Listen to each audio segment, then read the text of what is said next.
Author P.J. Manney is known for her best-selling sci-fi trilogy Phoenix Horizon, a dystopian thriller nominated for the prestigious Philip K. Dick Award. You may have seen her work on television, including episodes of Xena Warrior Princess and Hercules: The Legendary Journeys. Her writing credits are as numerous as they are improbable. Because of all the things Manney dreamed of being one day, author was never one of them. I was told my entire childhood, whatever happened, whatever I wanted to be, I could not be a writer. I was very good at dance and acting and singing. So I was training as a kid as a triple threat. My dream was to be on Broadway. Manney loved to read, but she was slow at it. And writing? Forget about it. I learned to read it too by reading with my dad the New York Times.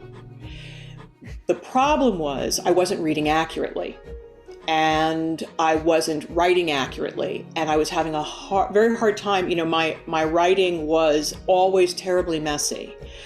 The only time my writing was good was when I tried to copy a letter as though I was drawing it, as opposed to when I thought of it as an object and not as communication. So I went through school being told, whatever you do, don't become a writer. You can't spell, you have terrible grammar. Even though I was reading well above my ability very slowly, and I'd come up with my own hacks. As a kid, I thought, you know what, it really helps when I put a ruler or a file card under a sentence. And it really helps if I, create no other distractions around my reading. So I was creating these hacks that turned out to be things that dyslexics use. Or I would sit there and literally make a box around the word and go down the line so I could isolate the image of the word.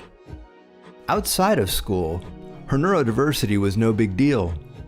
By then, she had already developed her own workarounds, and it was her exceptional voice, not writing skills, she would rely on in her chosen profession. But life had other plans. My best friend slugged me because in a choreographed fist fight, someone didn't pull a punch. And my face was shattered. And I went through extensive rebuilding surgery. I mean, I had fractures into my cranium. It was a whole thing.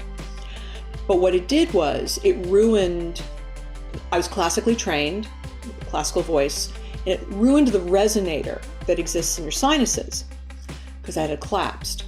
So there went my voice. With Broadway no longer an option, Manney consulted with her high school guidance counselor. There, she learned for the first time that her quirks had a name.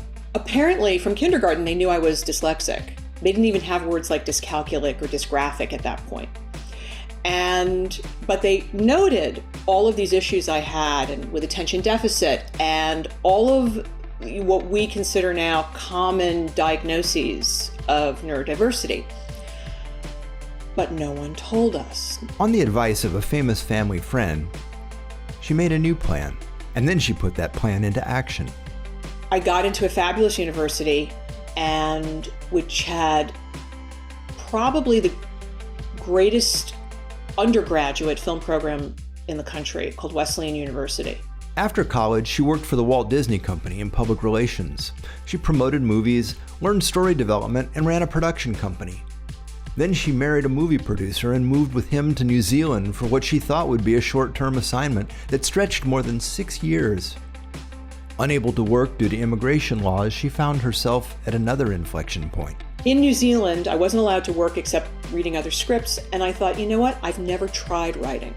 And this is something I say every single person who's neurodiverse has to try the thing they're told is hard. She started telling her own stories, first in the form of TV scripts, and eventually as novels. I knew the flow of a story. I knew how it had to move. I knew where the ups and downs had to be. I understood story structure. And it turns out that 70% of storytelling is structure.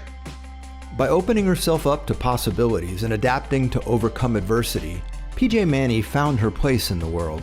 And to anyone just beginning their hero's journey, she says, be kind to yourself, be empathetic, be compassionate to yourself. as both a parent and a child, and understand that while someone may be telling you you have a problem, it's not a problem.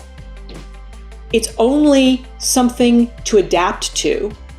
For a World of Difference, I'm Brad Kuhn.